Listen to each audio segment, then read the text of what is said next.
आंखें कभी सूखती ही नहीं। वैसे भी जो सूर लोग होते हैं उनकी आंखें हमेशा गीली रहती है, डब डब, बड़ी करुणा रहती है उनकी आंखों में से आंसू आते तो हैं हमारे भी। ऐसा नहीं है जब हम पूजा पाठ करते हैं आंसू हमारे भी आते हैं, लेकिन विरह के नहीं आते, जवाइयों के आते। पूजा करते समय, पाठ करते समय, माला जपते समय जवाई बहुत आती। वो आंसू जवाई की कोई बात नहीं, कोई बात नहीं। कभी नकली रोना शुरू करिए, एक दिन असली अपने आप हो जाएगा। भगवान नकली को असली कर देता है। उसके पास एक ही टकसाल है, वो नकली को असली करता है। बनावटी रोइए, बनावटी रोइए, एक दिन असली हो जाएगा। तो हे पार्वती जी, भगवान दो चीजों में परतंत्र है। एक तो अपना नाम नहीं रख सकता, दूसरा अपना रूप नहीं बना सकता। भक्त ही तय करता है इस रूप में आओगे तभी दर्शन करूंगा।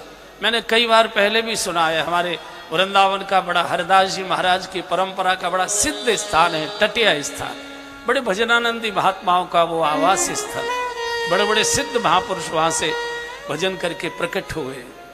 तो वहां एक महाराज बैठे थे, ध्यान में बैठे थे, विरक्त महात्मा। भगवान आ गए बालक का रूप धारण करके, बाबा बाबा बाबा बाबा, अरे आंख खोल। ब्रजवासी बच्चों को यह अधिकार है कि 90 वर्ष के साधु को भी वो तू तड़ाक बोल सकते हैं, क्योंकि ब्रजवासी बालक भगवान के ही अवतार माने गए। तो बाबा ने सोचा ब्रजवासी बालक कोई प्रसाद ले भी आया होगा। बोले बेटा थोड़ी देर के बाद ले जाइयो, अभी मैं भजन कर रहे हूँ। बोले मैं प्रसाद ले भी ना आया। बोले तो को दर्शन दे भी आयो। दर्शन दे भी? हाँ। कौन है तू? बोले आंख खोल तभी तो पता लगेगी कौन है। आंख खोल। बोले नहीं आंख नहीं खोले। अरे वही हूं मुरली मनोहर, वही हूं जिसका तू रोज नाम जपता है। स्वामी जी को रोमांच हो गया। बोले वाणी तो ही अलौकिक है, सामान्य बालक की तो वाणी है। अभी नेत्र नहीं खोले। देखिए साधु की भी ठसक देखिए आप, और जिसमें ठसक ना हो साधु का ही बात का है। लचीला तो गृहस्थी होता है, सबसे बनाकर रखना पड़ता है। साधु की तो ठसक है, तभी तो छोड़कर आया दुनिया।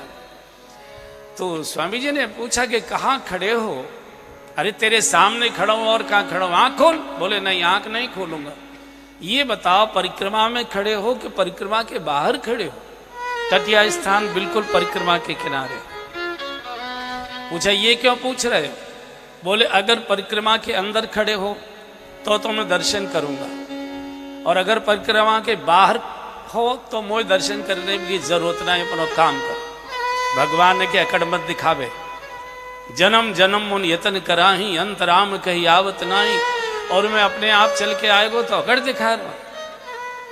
स्वामी जी ने कहा कि मैंने कोई चिट्ठी डाल के तो तुम्हें बुलायो ना, और मोए दर्शन की आवश्यकता ना है। आके दर्शन दोगे तो कितनी देर दोगे? Minute, 2 minute, 3 minute, 5 minute, 10 minute, अंत में तो रुला के ही जाओगे अंतर्धान। अरे बिहारी जी के लिए हम धक्का खाते खाते जाते, कितनी देर दर्शन करोगे? 1 मिनट 2 मिनट, वो तो फिर हटा दिए जाओगे। चलो चलो आगे बढ़ो, औरों को दर्शन करने दो, आगे बढ़ो। तो मुझे दर्शन की कोई लालसा नहीं, मैं तो आपके भजन में डूबा हूं, हर क्षण दर्शन कर रहा हूं, अपना काम कर। तो साधु की ये ठसक सुनकर भगवान हंस गए। और ऐसी कहावत है गांव की कि जो हंसा सो फंसा। इसलिए 3 लोग सामान्यतः हंसते नहीं हैं। एक तो भगवान नहीं हंसते, कितना भी उनको रे रे रे रे करो, मात पिता तुम मेरे, तुम करुणा के सागर और दीन बंधु दुख हरता, बिल्कुल भी मुस्कुराएंगे नहीं, जैसे वैसे ही बैठे रहेंगे, खड़े रहे। तो एक तो भगवान नहीं हंसते। दूसरे ये जो सरकारी अधिकारी होते हैं बड़े, ये भी नहीं हंसते, बिल्कुल गुमसुम बैठे रहेंगे पत्थर जैसे, हाँ हूँ भी नहीं करते। चूंकि हंस के बात करेंगे तो तुरंत आप अपना काम बता देंगे, सर ये जरा ये कर दीजिए, और वो करना पड़ेगा। और तीसरे बुरा मत मानिए, ये जो बहुत धनपति होते हैं ये भी नहीं हंसते, क्योंकि हंसे तो चंदा देना ही पड़ेगा। तो ये भी गुमसुम रहते हैं। तो भगवान हंस पड़े।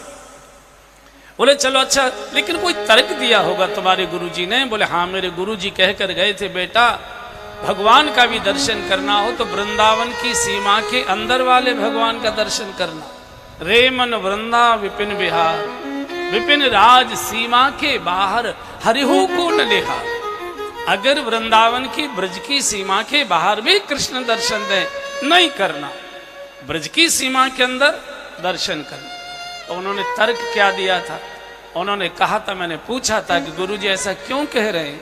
उन्होंने कहा था, बेटा जो वृंदावन के बाहर वाला कृष्ण है वो हमेशा चक्र सुदर्शन हाथ में रखता है, वो यदा यदा धर्मस्य के लिए आया हुआ है, कभी भी गर्दन काट देगा, हम लोग इतने पाप करते हैं।